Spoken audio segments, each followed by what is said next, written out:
अस्सलाम वालेकुम dear students.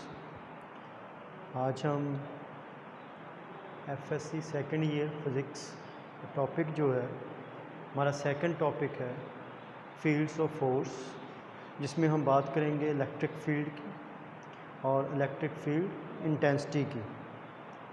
सबसे पहले आपको याद होगा पिछले लेक्चर में हमने कूलम्स लॉ जो है वो डिटेल से डिस्कस किया था। तो कूलम्स लॉ में हमने क्या सीखा कि दो चार्जेस अगर प्लेस कर दें और उनके दरमियान डिस्टेंस आर हो तो जो फोर्स होगी दोनों चार्जेस के दरमियान वो फोर्स ऑफ ट्रैक्शन भी हो सकती है और फोर्स ऑफ रिपल्शन भी हो सकती है। और जो फोर्स है वो कौन सी फोर्स, इलेक्ट्रिक फोर्स जो है वो दोनों पे अमल करेगी। और हमने कूलम्स लॉ में पढ़ा कि जो फोर्स होगी वो मैग्नीट्यूड उसकी जो होगी वो चार्जेस की प्रोडक्ट के डायरेक्टली प्रोपोर्शनल और डिस्टेंस के इन्वर्स स्क्वायर के इन्वर्सली प्रोपोर्शनल होगी। आज हम जो बात करेंगे सबसे पहले वो है what is fields of force क्या है। देखिए प्रीवियस क्लासेस में हमने डिटेल से डिस्कस किया ग्रेविटेशनल फील्ड को और ग्रेविटेशनल फोर्स को। तो ग्रेविटेशनल फील्ड जो है वो भी एक फोर्स फील्ड है। सिमिलरली मैग्नेटिक फील्ड भी एक फोर्स फील्ड है, इलेक्ट्रिक फील्ड भी एक फोर्स फील्ड है। तो अगर हम फोर्स फील्ड को डिफ़ाइन करना चाहें या एक्सप्लेन करना चाहें तो हम ये कह सकते हैं कि फोर्स फील्ड क्या है या फील्ड्स ऑफ फोर्स क्या है। तो हम कह सकते हैं द रीजन या the space around an object.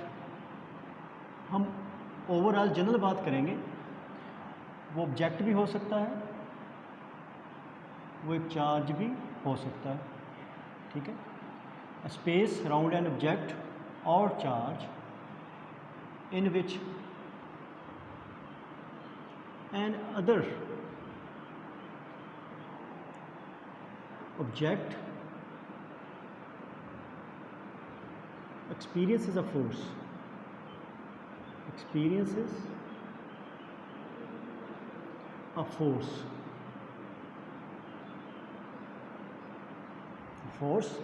then this region is called, then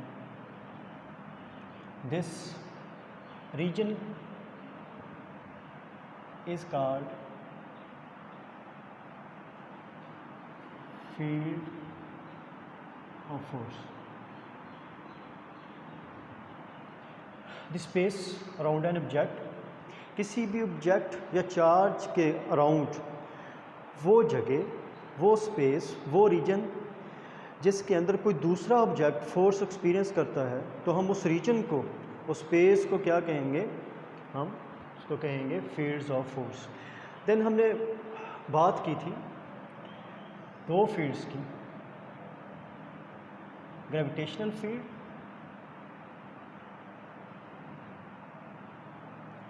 and second जो हम बात करेंगे वो है इलेक्ट्रिक फील्ड। ग्रेविटेशनल फील्ड और इलेक्ट्रिक फील्ड। न्यूटन ने हमें दो मैस ऑब्जेक्ट्स के दरमियान जो फोर्स ऑफ ग्रेविटी है उसकी मैग्नीट्यूड के लिए एक रिलेशन दिया। तो न्यूटन लॉ ने से हम क्या सीखते हैं, magnitude of gravitational force between two mass particles m1 m2। If two mass particles m1 m2 there are distance apart,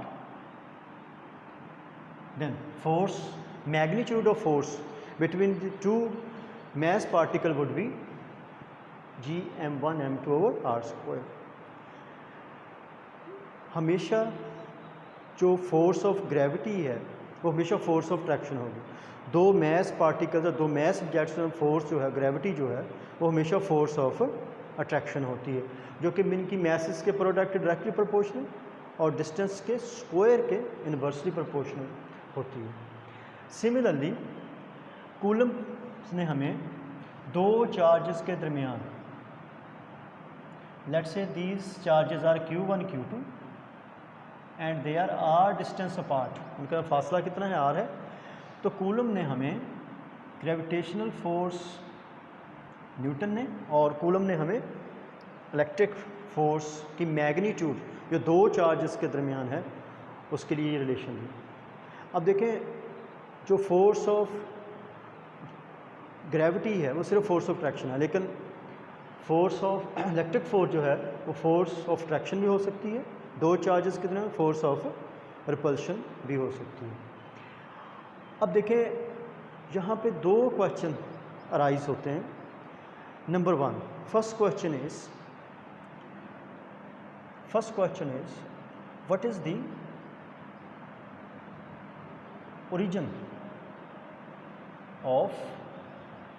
origin of these forces। In forces का ओरिजिन क्या है। नंबर टू, सेकंड क्वेश्चन ये है कि how these forces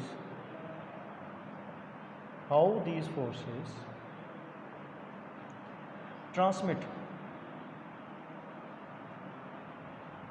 how these forces transmit from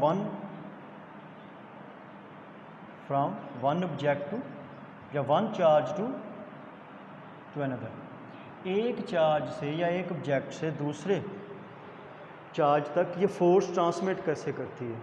number one, ये forces आती कहाँ से हैं, ग्रेविटेशनल फोर्स का ओरिजिन क्या है, कहाँ से आती है, इलेक्ट्रिक फोर्स है, एक चार्ज दूसरे चार्ज पर फोर्स लगाता है, फोर्स का ओरिजिन क्या है, फोर्स आती कहाँ से है। दूसरा, एक मैसिव ऑब्जेक्ट जो है दूसरे मैसिव ऑब्जेक्ट को अट्रैक्ट करता है, वो फोर्स एक बॉडी से दूसरे बॉडी तक कैसे ट्रांसमिट होती है। सिमिलरली जो इलेक्ट्रिक फोर्स है वो भी एक चार्ज से दूसरे चार्ज तक कैसे ट्रांसमिट होती है, यानी एक चार्ज दूसरे चार्ज पे किस तरह फोर्स जो है वो अप्लाई करता है। तो ये दो क्वेश्चन राइज होते हैं।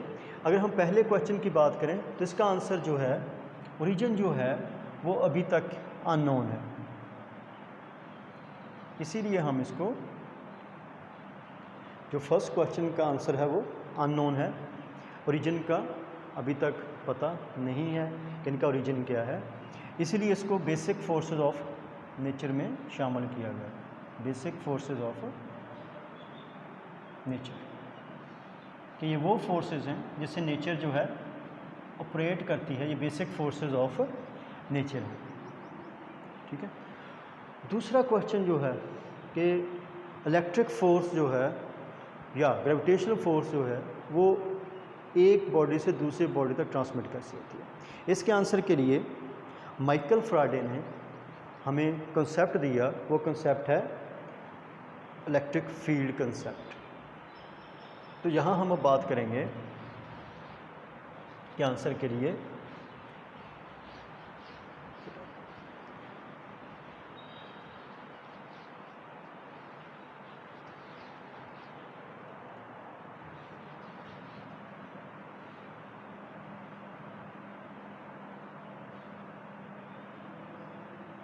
बात करेंगे माइकल फैराडेज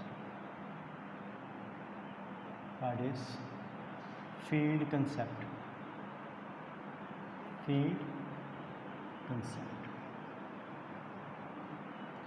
माइकल फैराडे कौन सा field, electric field. Michael Faraday's electric field concept की हम बात करें। सेकंड क्वेश्चन के आंसर में कि फोर्स, इलेक्ट्रिक फोर्स एक चार्ज से दूसरे चार्ज तक किस तरह ट्रांसमिट करती है, माइकल फैराडे ने इसके आंसर के लिए हमें जो कंसेप्ट दिया है वो इलेक्ट्रिक फील्ड का है। इलेक्ट्रिक फील्ड का कंसेप्ट क्या है कि हर देयर इज, या हम कह सकते हैं it is intrinsic property of a charge, उसकी एक बुनियादी खसूसियत है, it is intrinsic property of charge of electric charge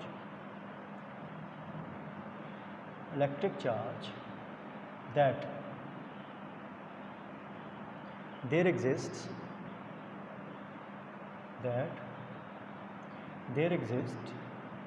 an electric field around it, किसके इर्द गिर्द,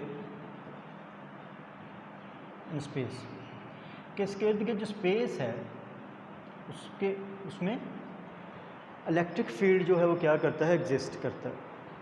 फॉर एग्जांपल हमारे पास एक चार्ज है Q, तो Q चार्ज जो है, लेट्स से ये एक पॉजिटिव चार्ज है Q, तो अराउंड इट इन स्पेस एक फील्ड एग्जिस्ट करेगा, एक फील्ड एग्जिस्ट करेगा जो इंट्रिंसिक प्रॉपर्टी है, हर चार्ज के गिर्द एक फील्ड क्या करेगा, एग्जिस्ट करेगा, जिसको हम क्या कहेंगे, इलेक्ट्रिक फील्ड कहेंगे।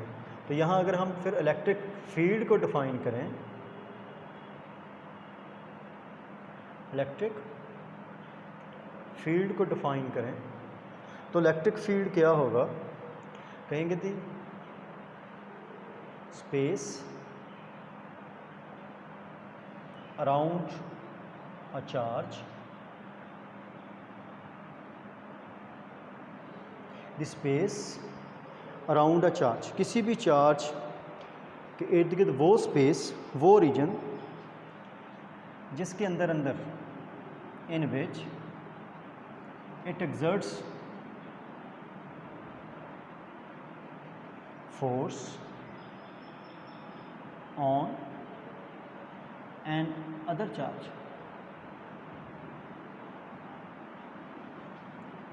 वो रीजन, वो स्पेस जिसके अंदर वो किसी दूसरे चार्ज पे फोर्स एक्सर्ट करता है, तो वो रीजन, वो स्पेस इस कॉल्ड, इसको हम क्या कहेंगे, इलेक्ट्रिक फील्ड। ठीक है, हर चार्ज, लेट से हमारे पास एक Q पॉजिटिव चार्ज है Q, इसके गिर्द एक रीजन होगा जिसके अंदर अगर हम एक टेस्ट चार्ज लाएं, लेट से ये टेस्ट चार्ज Q0 है, ये टेस्ट चार्ज क्या है, टेस्ट चार्ज वो चार्ज होता है जिसकी मैग्नीट्यूड चार्ज की बहुत ही कम होती है, इतनी कम होती है कि ये दूसरे चार्ज के फील्ड को डिस्टॉर्ट ना करे या दूसरे चार्ज के फील्ड को डिस्टर्ब ना करे, क्योंकि हम इसको दूसरे चार्ज के फील्ड को टेस्ट करने के लिए इस्तेमाल करते हैं, तो इसे इस तरह यूज़ करते हैं कि ये दूसरे चार्ज के फील्ड को डिस्टॉर्ट या डिस्टर्ब ना करे, इसे हम कहते हैं टेस्ट चार्ज। मोस्टली ये आप कौन सा चार्ज यूज़ करते हैं, एज अ स्टैंडर्ड आप पॉजिटिव चार्ज जो है वो यूज़ करते हैं, और इसकी मैग्नीट्यूड बहुत ही कम होती है। एक टेस्ट चार्ज है, लेट्स से ये Q0 है, ये भी पॉजिटिव चार्ज है, ये जब इसके आप करीब लाएंगे अगर, तो वो ख़ास रीजन जो है इसके बाहर है, तो उस पर कोई भी फोर्स अमल नहीं करेगी, लेकिन जैसे ही ये चार्ज इसके फील्ड के अंदर आएगा तो ये एक फ़ोर्स एक्सपीरियंस करेगा, कौन सी फोर्स, कूलम्ब्स फोर्स। ठीक है, और वो रीजन जिसके अंदर ये फोर्स एक्सपीरियंस करता है, वो रीजन क्या कहलाता है, इलेक्ट्रिक फील्ड कहलाता है। ठीक है, अब इसके नेक्स्ट ये बात आती है कि दो चार्जेस के दरमियान इंटरेक्शन जो है वो किस तरह होता है, या किन स्टेप्स में इंटरेक्शन जो है वो कंप्लीट होता है। जब भी एक चार्ज आप दूसरे चार्ज के करीब लाते हैं, तो जो इंटरेक्शन है दो चार्जेस के दरमियान वो कंप्लीट होता है इन टू स्टेप्स, दो स्टेप्स में।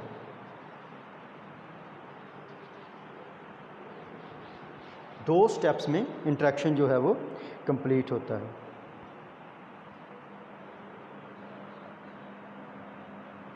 हाउ चार्ज इंटरेक्ट्स, या हम कह सकते हैं how charge interacts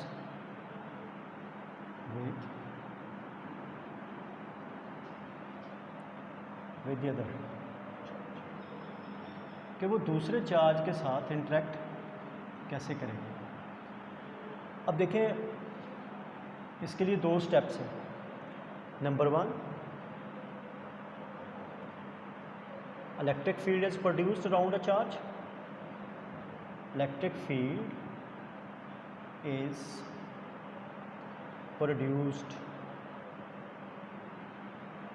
around charge, charge के अराउंड एक इलेक्ट्रिक फील्ड क्या हो जाएगा, वो प्रोड्यूस हो जाएगा। और ये इलेक्ट्रिक फील्ड जो प्रोड्यूस होता है, चाहे आप कोई दूसरा चार्ज इसके करीब लाएं या ना लाएं, फिर भी इसके गिर्द एक इलेक्ट्रिक फील्ड क्या करेगा, एग्जिस्ट करेगा।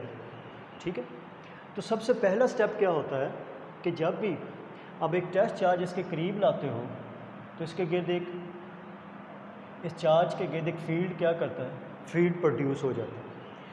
दूसरा स्टेप फिर क्या होता है, जो फील्ड है, इलेक्ट्रिक फील्ड जो है, फील्ड एक्सर्ट्स इलेक्ट्रिक फोर्स, तो फील्ड क्या करता है, इलेक्ट्रिक फोर्स एक्सर्ट करता है on test charge. Test charge पे इलेक्ट्रिक फोर्स एक्सर्ट करता है। तो इंटरेक्शन दो स्टेप्स में कॉम्प्लिश होता है। Number one, a field is produced around the charge. Number two, electric field of that charge will exert a force, electric force on another charge. इस तरह हम कह सकते हैं कि इलेक्ट्रिक फील्ड कंसेप्ट से हमें एक आइडिया होता है कि एक चार्ज दूसरे चार्ज पे फोर्स अप्लाई कैसे करता है। अगरचे वो इन कॉन्टैक्ट नहीं होते, लेकिन जैसे ही एक चार्ज दूसरे चार्ज के फील्ड में दाखिल होता है तो वो उसके फील्ड से इंटरेक्ट करता है और उसका फील्ड दूसरे चार्ज पे फोर्स अप्लाई करता है, इलेक्ट्रिक फोर्स अप्लाई करता है, जिसकी मैग्नीट्यूड और डायरेक्शन जो है कूलम्स लॉ में हमने पढ़ी। ठीक है, अब हमने सीखा यहाँ पे इलेक्ट्रिक फील्ड। अब हमारा जो इस टॉपिक का नेक्स्ट पार्ट है वो है इलेक्ट्रिक फील्ड इंटेंसिटी या इलेक्ट्रिक फील्ड स्ट्रेंथ, इसी का ही सेकंड पार्ट जो है।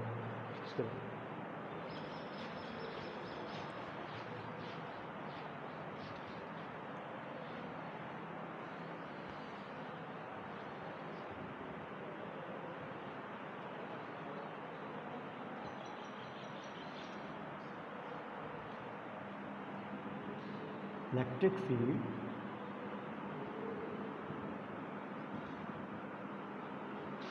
स्ट्रेंथ, इसे स्ट्रेंथ भी कह सकते हैं, इंटेंसिटी भी कह सकते हैं। इंटेंसिटी, इंटेंसिटी मीन्स शिद्दत, शिद्दत। Electric field strength, electric field intensity.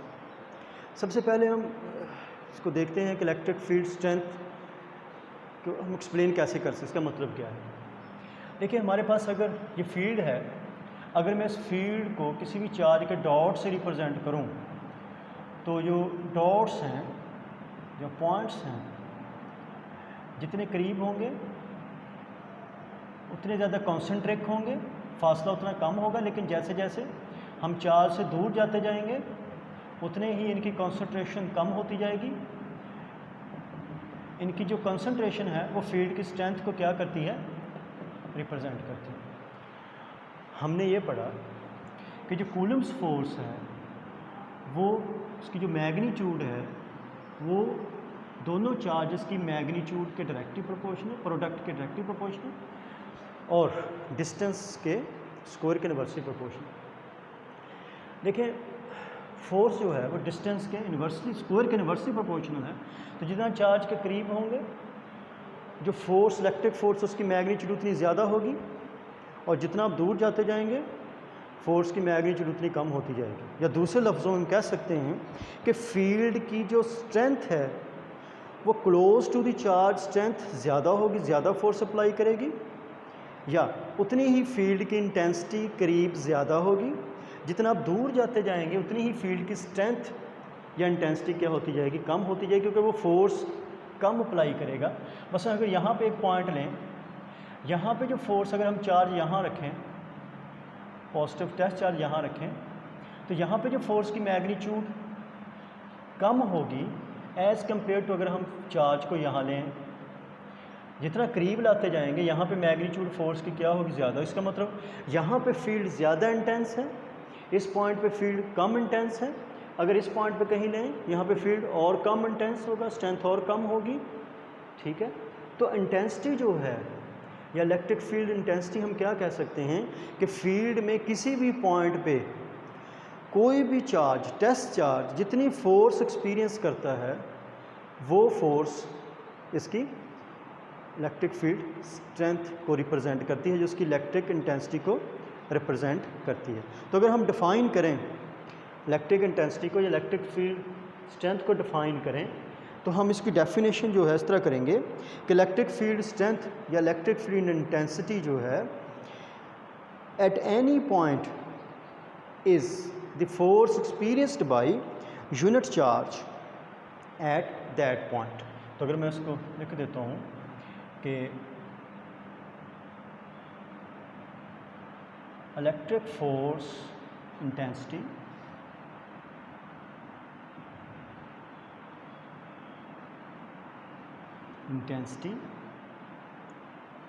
at any point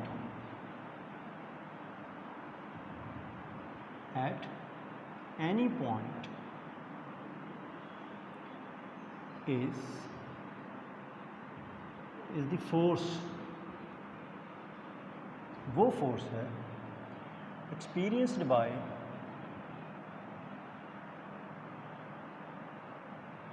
unit charge, जो कि यूनिट चार्ज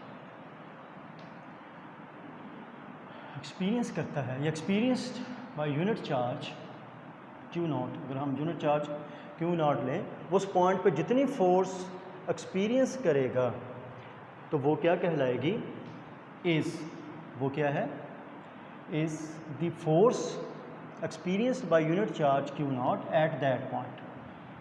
उस पॉइंट पे जितनी फोर्स वो एक्सपीरियंस करेगा वो क्या है, इलेक्ट्रिक इंटेंसिटी है उस पॉइंट। ठीक है, तो हम क्या कह सकते हैं, इलेक्ट्रिक फोर्स इंटेंसिटी इज़ क्या है, at any point is the force experience by unit charge, जितना यूनिट चार्ज फोर्स एक्सपीरियंस करता है उस पॉइंट पे, तो वो क्या कहलाती है, इलेक्ट्रिक इंटेंसिटी कहलाती है।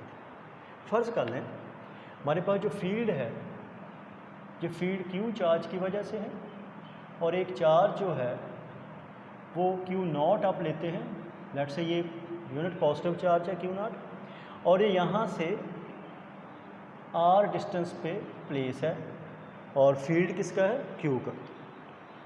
तो अगर ये पी पे है, लेट से ये पॉइंट क्या है, पी पॉइंट पे हमने वो चार्ज प्लेस किया है, अगर ये एफ फोर्स एक्सपीरियंस करता है, इलेक्ट्रिक इंटेंसिटी को हम ई से रिप्रेजेंट करेंगे, तो इलेक्ट्रिक इंटेंसिटी की जो मैग्नीट्यूड होगी वो होगा, अगर ये एफ फोर्स एक्सपीरियंस करता है क्यू नॉट पे अगर कितनी फोर्स लगती है, एफ फोर्स लगती है क्यू नॉट पे, तो जो इलेक्ट्रिक इंटेंसिटी होगी वो होगी F over Q not.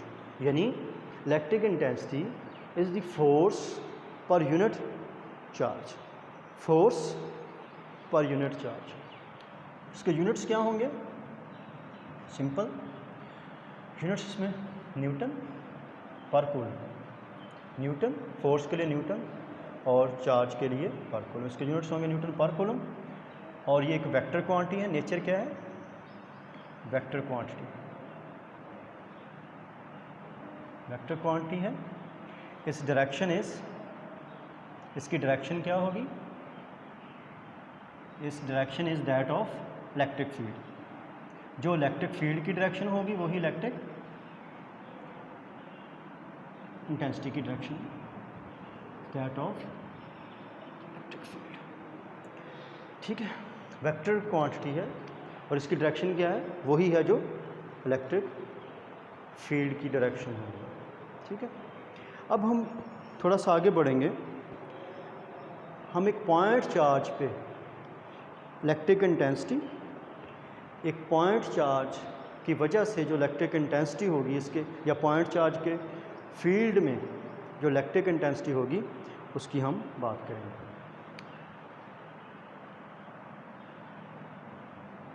Electric intensity due to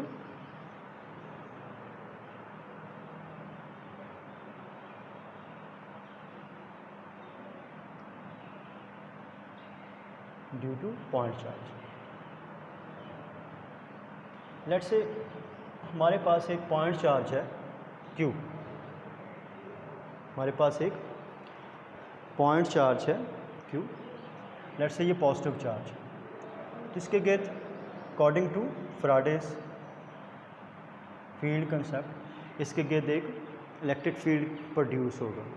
ठीक है, अगर हम एक चार्ज Q नॉट जो है इसके फील्ड में लेके आते हैं, लेट्स से ये चार्ज भी पॉजिटिव है, पॉजिटिव यूनिट चार्ज है, इसके फील्ड में लेके आते हैं और डिस्टेंस कितना है r, ये दोनों के दरमियान डिस्टेंस कितना है r। तो अकॉर्डिंग टू कूलम्स लॉ दोनों के दरमियान जो कूलम फोर्स होगी या इलेक्ट्रिक फोर्स होगी वो होगी k Q not over r square.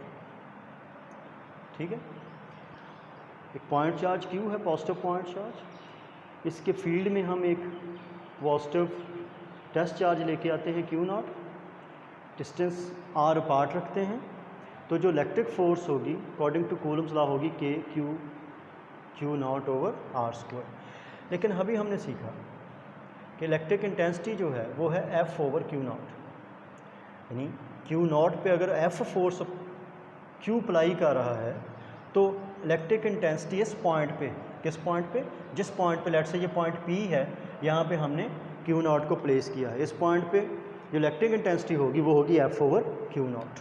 तो अगर हम यहाँ पे F की वैल्यू पुट कर दें K Q not over R square, और यहाँ पे ये F हो गया, F की वैल्यू पुट कर दी over Q naught into 1 over Q naught, ये Q नॉट, ये F की वैल्यू हो गई, ये ओवर Q नॉट से Q नॉट कैंसिल हो जाएगा, तो हमारे पास आ जाएगा K Q over R square. तो इलेक्ट्रिक इंटेंसिटी जो होगी R डिस्टेंस पे Q चार्ज की वजह से, R डिस्टेंस पे Q चार्ज से वो कितनी होगी, K Q over R square. अगर हम इसको वेक्टर फॉर्म में लिखना चाहें, इलेक्ट्रिक इंटेंसिटी को वेक्टर फॉर्म में लिखना चाहें, तो वेक्टर फॉर्म में मैंने पहले बताया कि इलेक्ट्रिक इंटेंसिटी एक वेक्टर क्वांटिटी है, इसकी डायरेक्शन जो है वो इनटू r यूनिट वेक्टर, इसकी डायरेक्शन जो है वो वही होती है जो कि इलेक्ट्रिक फील्ड की डायरेक्शन होती है। फिर r यूनिट वेक्टर की डायरेक्शन कौन सी है, r यूनिट वेक्टर की डायरेक्शन है from Q to Q naught, क्योंकि दोनों पॉजिटिव चार्ज हैं, हमारा पॉइंट चार्ज भी पॉजिटिव चार्ज है, हमारा टेस्ट चार्ज भी पॉजिटिव चार्ज है, दोनों चूँकि पॉजिटिव चार्ज है फोर्स ऑफ रिपल्शन होगी, तो Q जो फोर्स अप्लाई करेगा उसकी डायरेक्शन क्या होगी, वो Q से Q नॉट की तरफ होगी। Therefore direction of R unit vector would be from Q to Q naught and this is the direction of electric field of Q, यही Q की इलेक्ट्रिक फील्ड की डायरेक्शन है। ठीक है, तो ये हमने सीखा इलेक्ट्रिक फील्ड और दूसरा जो था उसके साथ इलेक्ट्रिक फील्ड इंटेंसिटी। तो उम्मीद करता हूँ आपको इसकी समझ आ गई होगी, ना हुआ तो मुझसे क्वेश्चन करें WhatsApp. Thank you so much, अस्सलाम वालेकुम।